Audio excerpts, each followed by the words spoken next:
Kembali bersama saya Coach Adaha. So di laman ubah pisas. Jadi ini adalah gate yang kedua. Boleh tunjuk sini. Gate yang kedua. Sepanjang 61 meter yang dikategorikan sebagai par 5. So saya akan buat pukulan untuk gate yang kedua ni. Pukulan pertama.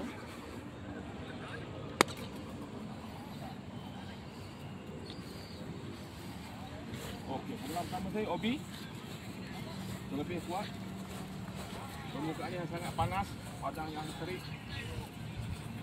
Kering. Push.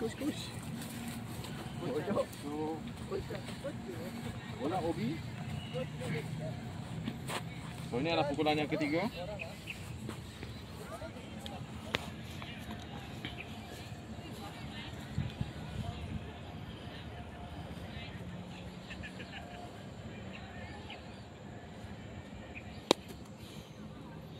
Oh, masuk balik. Hampir-hampir Robi. So itu adalah pukulan yang ke-3.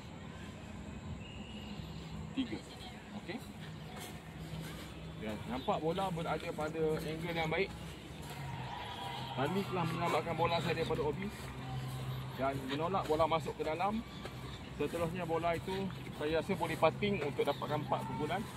Untuk mendapatkan bola, mendapatkan pukulan 4. Jadi tengok, nampaknya bola berada pada posisi yang cantik untuk saya buat pukulan yang keempat.